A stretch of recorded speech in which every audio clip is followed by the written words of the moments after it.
Creation, not evolution. On this first slide, we're going to look at 4 pictures.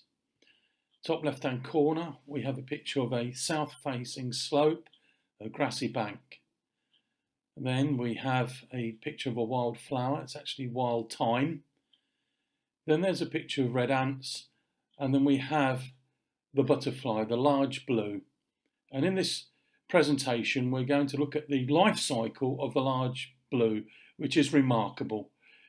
And so much design is involved with this butterfly, one has to believe in a creator. By the word of the Lord were the heavens made, and all the host of them by the breath of his mouth. O Lord, how manifold are thy works! In wisdom hast thou made them all.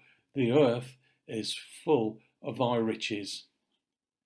And certainly when we see the large blue, its life cycle, we marvel at it and we realise that there is a great creator.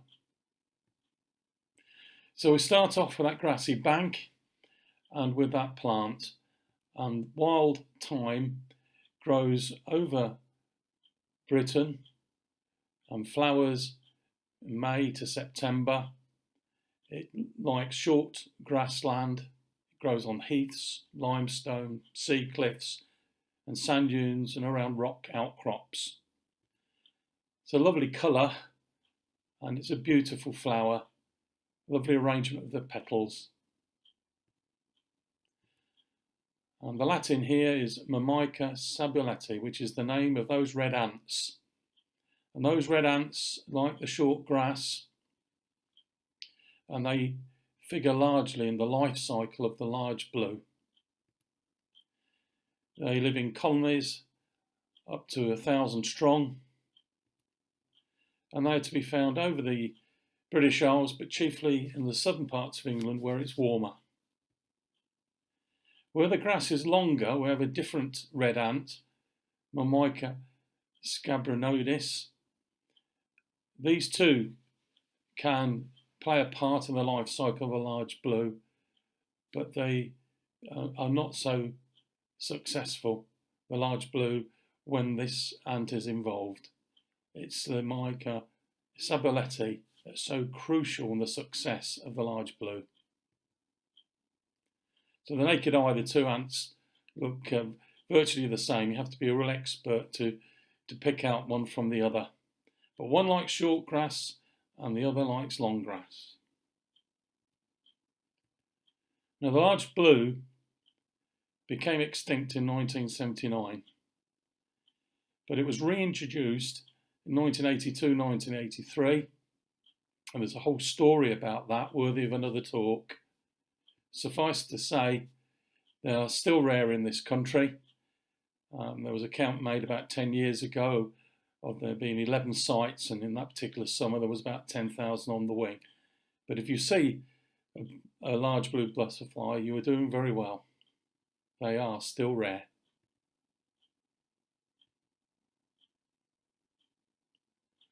On this particular chart, we see the 4 different stages within the life cycle of the large blue, and we notice, looking at the black and the bottom line there, that the butterfly is on the wing in June and July, and you're more likely to see it if the weather is good the last week of June and the first week of July.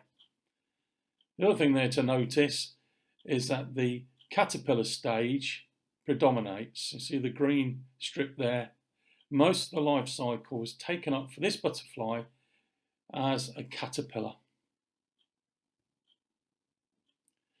Now the female butterfly, although she's only on the wing for a couple of weeks, she will mate and then lay eggs, and she'll lay just one egg on her favourite plant, which is, of course, that wild thyme.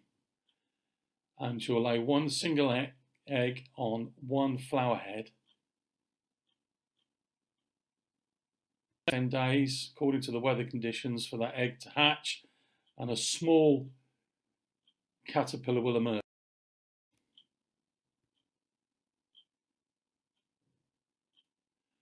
And so it hatches in July.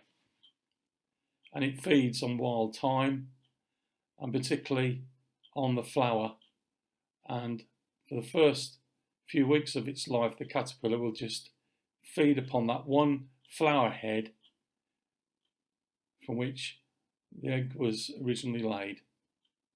If it comes across another caterpillar, then there will be warfare, for they're cannibalistic. It will grow, shed its skin, grow, shed its skin, and within those first two stages it will stay within that same flower head, but then it will move on and it will go to other flower heads, and as it travels it's more conspicuous and can be easily picked off by an insect or by a bird. And then after about 3 weeks, something remarkable happens. The caterpillar flips off the plant. Now, it doesn't travel down the plant, it literally flips off and falls to the ground.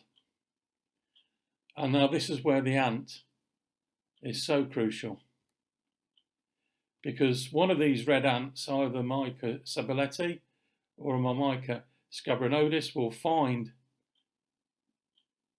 the caterpillar, and the ant will tap it once with its antenna, and on doing that the caterpillar will secrete a small drop of honeydew, very sweet,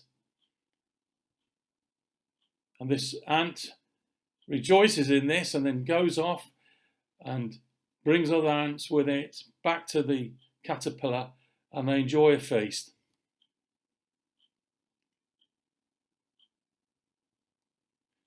After a period between 30 minutes or 4 hours, the original ant is then left alone to continue to milk it. So all the other ants will disappear, and this always happens, and then this single original ant is left to continue to feed upon that caterpillar's honeydew that it's secreting.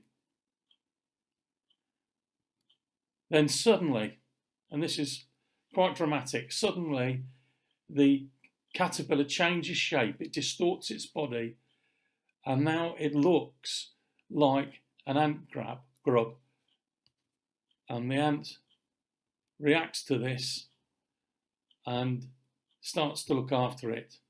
You can see in the diagram how the large blue caterpillar distorts its body, and in this photograph you can see the ant now taking away this caterpillar, and it takes it away to its own ant nest. It thinks it's one of its own. It's been fooled in as much that the caterpillar is about the right size. It's about the right hairiness, and it also staggeringly produces a chemical scent that's so similar to that which the grubs, the larvae of the ant has. And so the ant, not interested now so much in the sugar, the honey tasting liquid, it's now panicking. It wants to get this, what it thinks is an ant grub, back to the nest. And so with care, maybe pick it up and take it. And this process will start in the late afternoon when the ants begin foraging. If the caterpillar came off the plant, sprung off the plant in the morning, it probably won't be found by an ant, and it'll probably be devoured by a bird or an insect. But if it does it at the turn of the day, after midday, at the time when ants start foraging, then it may be found by a sabelleti. But it's got to be found that day. Caterpillar won't survive any longer than 24 hours. Inside the ant's nest, the caterpillar secretes more and more honeydew, on which the red ants and their young feed. So they delight in that. But then the caterpillar seeks out the nesting chambers, and its character changes altogether. For now, the caterpillar starts to feed. It's its turn to feed, and now it feeds on the ant eggs and the larvae. And it will do that through the rest of the summer and through the autumn, and then during the winter period it will hibernate in that nest. And into the new year, about the time of May, when it's now 100 times bigger than it was when it entered the nest, it will go into a chrysalis. It would have eaten well over 1,000 eggs by then, 1,000 ant grubs by this time. Now, if it's not ready to change into a butterfly, it will stay in the nest as a caterpillar for another whole 12 months. So whether it's the first May or the May following after, the caterpillar will change into a chrysalis. And in that form, again, something remarkable happens. And I don't think this is happening by chance. I don't think this is happy mutations occurring over millions of years, as evolutionists would think. I don't think this is a happy throw of the dice repeatedly going over 666 all the time. No, this is all of God's plan and design. It's a very intricate life cycle, and the facets to it are highly sophisticated. And so in the early stages of a caterpillar becoming a chrysalis, it starts making a scraping sound, and it seems now to the ant, to the workers, to be a queen ant. And so it will look after it. And it takes about 3 weeks for that caterpillar to break down into liquid, and then for it to be reconstituted and to change into something completely different, into a butterfly, a beautiful butterfly at that. And all through this period, the ants at worst have ignored it, and at best have kept predators off. And then once the butterfly emerges from the chrysalis and we have a butterfly underground in the ant nest, it will start to move towards the opening of the nest, and the ants will escort it. There'll be a procession, and they will lead it out and watch over it. And even when the blue butterfly, the large blue, rests upon a stalk or on grass to dry out its wings, those ants will encircle it and ward off any predators until the wings unfold and harden, until the large blue flies away. Now, this is a remarkable, wondrous, amazing life cycle. It's dependent upon the south bank, short grass, wild thyme, red ant, and all those various different things that the caterpillar does, and the way that the ants react. The whole thing is very complicated, and it's done over a long period of time. O Lord, how manifold are thy works. In wisdom hast thou made them all. The earth is full of thy riches. And so the large blue, beautiful butterfly in itself, and its life cycle truly amazing. Its habitat is very precious. Most of the sites where we find the large blue are in the southern part of England and the area of Somerset. Got to have those south-facing banks with short grass. Got to have that wild thyme. We've got to have the sabuleti ant, that red ant, thriving. And all those conditions have to exist. All those relationships have to take place.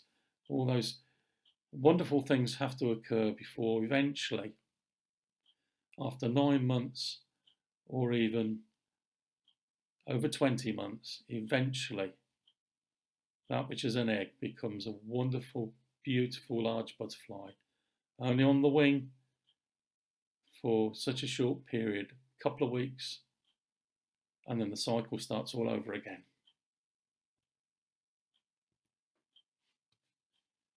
I now recommend that you look at Psalm 148, a beautiful psalm of praise to God, recognising that God is the great creator.